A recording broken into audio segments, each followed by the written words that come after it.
So I wanted to address a couple of the questions that I feel like weren't maybe addressed fully at the last presentation.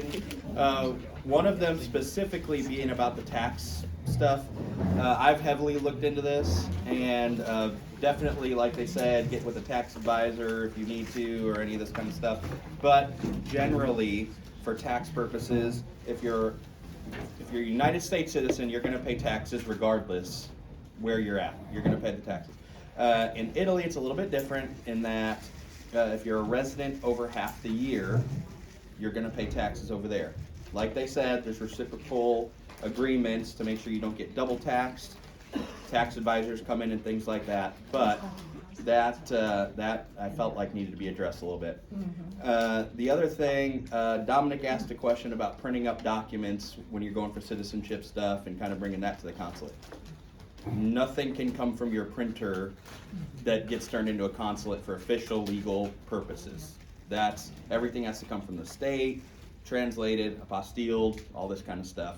You can't print something up and bring it to them and say, this is my grandpa kind of thing. You have to go the legal route with that. The other guy who's got a 17-year-old or 16-year-old, email the consulate and tell them I'm a citizen. Do it fast, but get there quick and email them and say I've got this. Sometimes they'll let you just mail those documents in as long as you've got birth certificates translated, apostilled. Sometimes translate everything. Yep, it has to be translated, apostilled, send it in. Sometimes they'll let you just mail that in and say I've got a minor, I need this, but do it before they're 18. So, okay, let's get started. So this is the intro to genealogical research and document gathering for dual citizenship, family history writing. Disclaimer I'm going to put out there, this is just my experience. I'm not like the expert guide. This is just what I went through when I got my citizenship experiences. Results have been known to vary by consulates, by your case, by situations, all this kind of stuff. So, but with that, I like to kind of protect myself, and I feel like you guys, protect you guys as well. Go overboard when gathering documents, when translating, when legalizing, apostilling.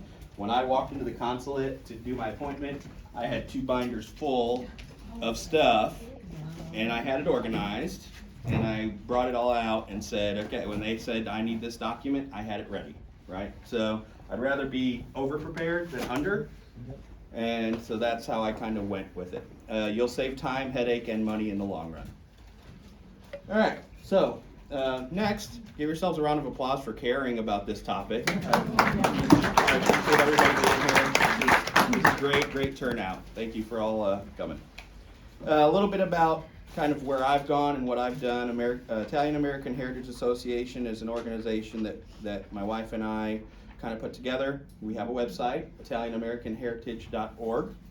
A lot of resources for you to kind of follow this and do this yourselves. A lot of Italian resources as well, so kind of gives us a little bit of a mission of our organization, where to start with links to everything that you might need, as well as Casa Italia and things like that. So some links to organizations, some stuff about travel, podcasts. I've got Frankie D's podcast on here, some live radio, camera feeds from Italy. Some people like to just watch Italy, and that's pretty cool. So yeah. Live Italian links, media resources, all of this is free. Now we've got some of the links to the videos. Our proclamation, which you guys can see, this is one of our, we got the governor of Arkansas to recognize Italian American Heritage Month in Arkansas for October, so proclamation there. So, yeah, go check it out. It's all these resources are free, and yeah, there's also a QR code that my wife has put on this cheat sheet. You guys see this second page? This will link you to the website. So, all right.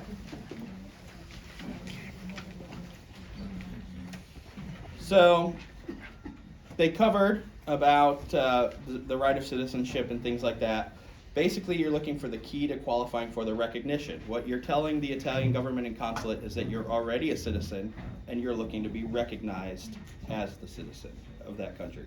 So basically, this is a map of rule of blood law. So your grandparents can pass on to your parents, can pass on to you. versus rule of soil, and there's some mixture in there between different countries, but overall in general, these are countries that recognize blood law versus soil law.